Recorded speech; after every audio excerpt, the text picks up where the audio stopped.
नमस्कार दोस्तों, मेरा नाम गौरव है। गौरव वैली आरबी मेरा यूट्यूब चैनल है। कृपया सब्सक्राइब करें दोस्तों, ये सब्सक्राइब का बटन दबाएं, साथ में बेल आइकन को क्लिक करना ना भूलें।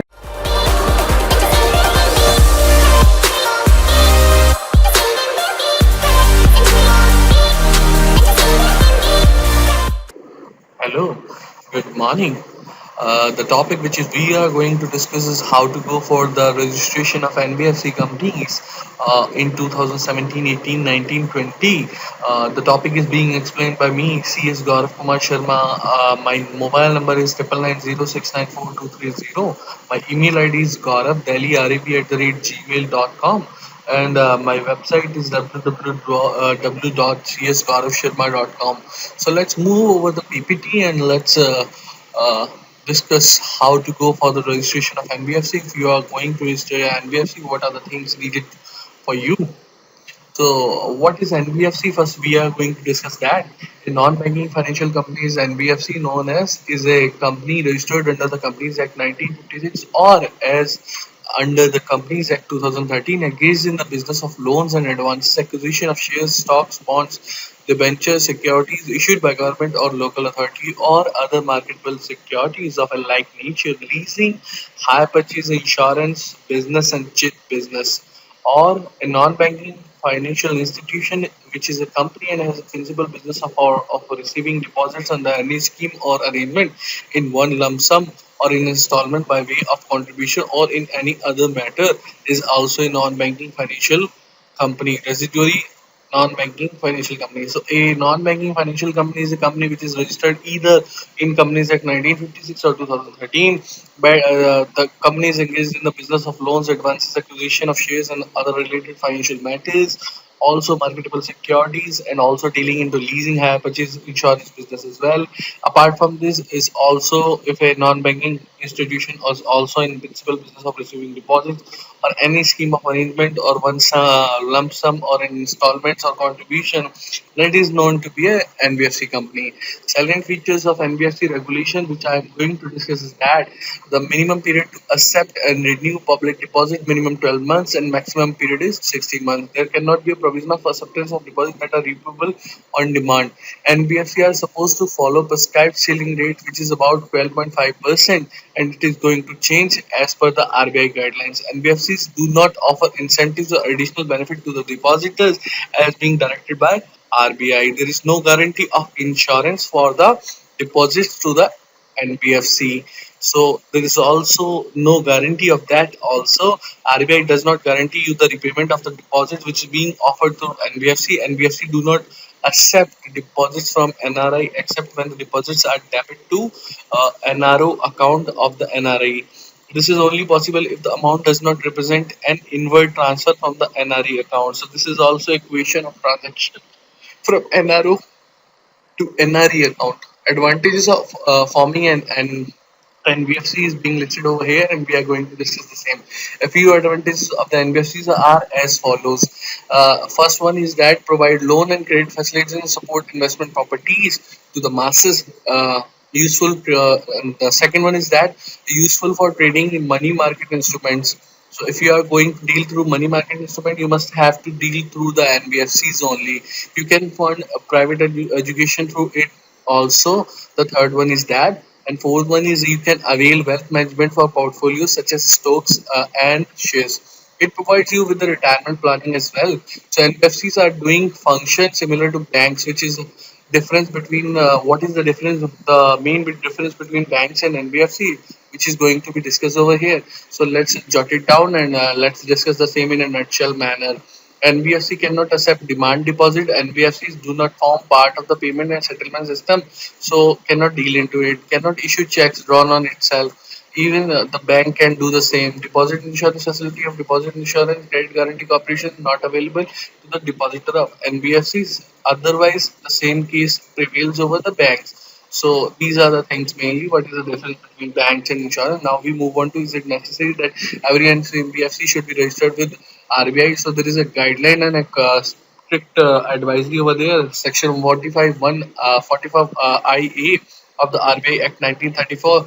No non-banking or NBFC can commence or carry on business of a non-banking financial institution without obtaining a certificate of registration from the RBI without having not on net earned funds of 2 crores. What are the requirements for registration of RBI for NBFC is being listed over here.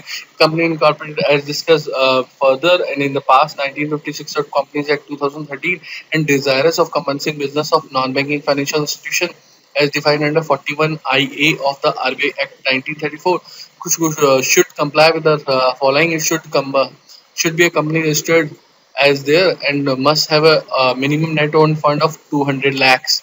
So these are the guidelines. What is the procedure for application for Reserve Bank for registration for non-banking financial company?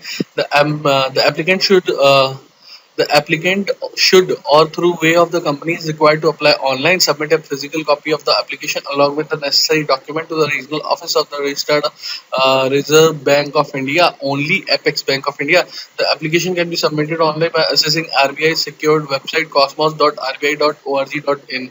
So what are the documents required for NBFC registration being listed over here? First one is certificate of company incorporation, Companies Act 1956 on 2013, bank account with a minimum paid up capital or equity share capital of rupees 2 crore. The MOA, the Memorandum of Association, Article of Association of the applicant company or firm, document related to the location of the company and the principal office place, duly filed in up and Annexure 1, 2 and Annexure 3, detailed information about the directors or partners of the company, documents associated with the administration or management of the company, well audited financial accounts of the company for the last 3 consecutive years, board resolution in favor of NBFC registration, a brief documentary about the company's work and activities during the last 3 years which it carried on over there, an income tax ban as well, etc. Other documents as well, and other relevant document if requested from RBI.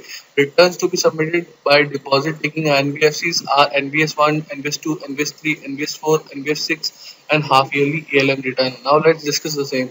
NBS 1 is quarterly returns on deposits and first schedule. Quarterly NBS 2 is quarterly return on prudential norms is required to be submitted by NBFC accepting at least public deposits. NBS 3, the return which is required to be filed quarterly return on liquid assets by deposit taking NBFCs. NBS 4 is annual return of critical parameters by a rejected company holding public deposits. NBS 5 stands withdrawn as submission of NBS 1 has been made quarterly. NBS 6 require monthly return on exposure to capital market for deposit taking NBFC with total assets of 100 crore or more. Half yearly ALM return by NBFC holding public deposits of more than 20 crore or asset size of more than 100 crore. Audited balance sheet and auditors report by NBFC accepting public deposited need to be filed with. Also, branch info return is also required to be submitted.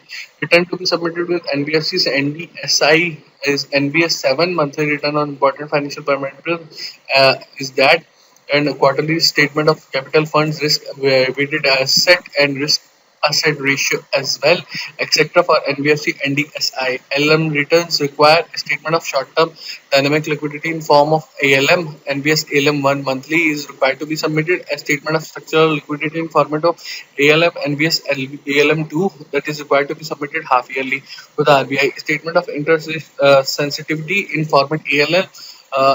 That is NBS ALM 3, which is required to be filed in a quarterly, in a half yearly time period. And last one is branch info return is also required to be submitted. Quarterly return on important financial parameters of non-pay deposit taking NBFC having asset of more than 50 crore and above, but less than 100 crore. The basic information like name of the company, address, net owned fund, profit loss during the last 3 years has to be submitted quarterly by non-deposit taking NBC with asset size of between 50 crore and 100 crore. This is Annexure 1, which is going to talk about the overview of regulator of NBFC companies in case of 1956. There is one NBFC registered with the RBI regulation surveillance enforcement under RBI regulation being enforced over there. Type of financial institution which comes under here is housing financial institution, merchant banking company, venture capital firm, or companies, stock broking, collective investment schemes, nidhi companies, mutual fund companies, state fund companies, insurance companies. Authority for regulation of supervision, surveillance, and enforcement in national banking, National Housing Bank, SEBI, MCA, and the regulators are over there. The NBFC non-financial companies are regulation, supervision, and surveillance under the Companies Act 1956. These are the bodies which regulate the same. Annexure 2, overview of regulated entities other than the companies being given over here. You can read the same by pausing the video. So in case of any query, you can get in touch with me. 9990694230 is my mobile number. For any NBFC related query, non-banking financial related query, you can contact me. For anything related to any query solving or any opinion or any registration procedure you'd like to have it from me, you can get in touch with me over my mobile number. You can also get in touch with me over the WhatsApp also. You can also drop an email on gauravi@gmail.com. That is over here. That is my email ID, and this one is my www.csgauravsharma.com is my website. You can also locate me and also get in touch with me. If you like the video, please do like the video and share the video. Thank you very much.